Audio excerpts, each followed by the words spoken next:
जनपदों में से एक है और उसकी एक सांस्कृतिक, ऐतिहासिक और विशेष रूप से शिक्षा के क्षेत्र में जो उपलब्धि है वो अत्यंत प्रतिष्ठित और सराहनीय है। और मुझे यहाँ पर आने का मौका मिला तो निश्चित रूप से मैं जो उत्तर प्रदेश सरकार की और केंद्र सरकार की महत्वपूर्ण योजनाएं हैं उनको यथार्थ के धरातल पर लाकर क्रियान्वित करने का प्रयास करूँगा।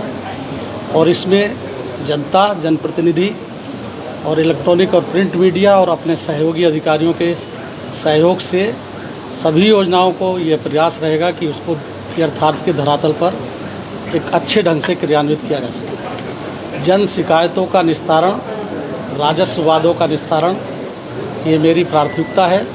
और कृषि के क्षेत्र में मैं सदैव ये प्रयास करता हूं कि कृषि के क्षेत्र में, चूँकि हमारे किसान बंधु इससे जुड़े हुए हैं, तो उनसे जुड़ी हुई समस्त योजनाओं को बहुत ही मजबूती के साथ क्रियान्वित किया जाएगा।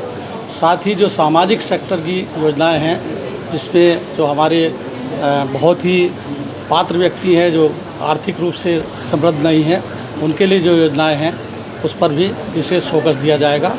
और जनता के लिए मैं हर समय उपलब्ध रहूँगा, ये मेरी प्रार्थना है। सर, एक समस्या थी जो है कि जो लोग अधिकारी जो है अपना COG नंबर अपने पास नहीं रखते, क्या आगे आपके इसमें देखा जा सकता है कि अधिकारी जो है COG नंबर खुद उठाएंगे और जो है जनता की समस्याओं का हल करेंगे?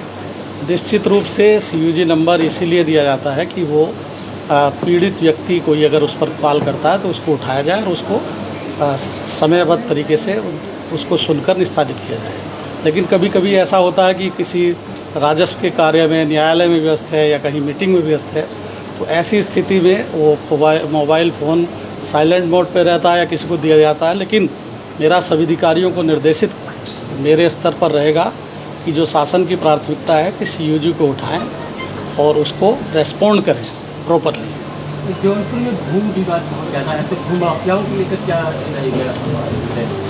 भू माफियाओं के प्रति सरकार बहुत ही संवेदनशील है और सजगता से, दृढ़ता के साथ कार्रवाई करने के लिए प्रतिबद्ध है।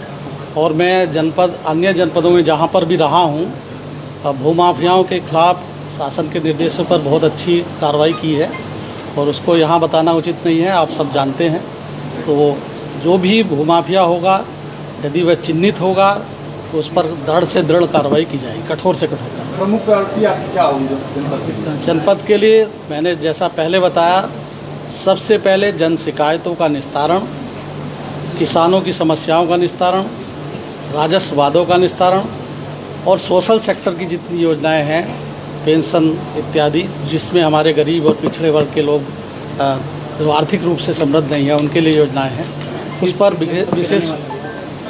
मैं रहने वाला हूं जनपद बिजनौर का, जो विदुर की जन्मभूमि है, महात्मा विदुर की, और इसलिए हमारा जो विचार है वो हमेशा संवेदनशील और सांस्कृतिक विरासत को लेकर आगे काम करने का है और बहुत ही संवेदनशीलता के साथ ठंडे दिमाग से काम करने के लिए प्रतिबद्धता हम जाएंगे। कौन से बैच के अधिकारी और किन किन जिलों में रहना? मैं स्टेट सिविल सर्विस से 97 बैच का हूँ और फिर IAS में 2012 बैच मिला है।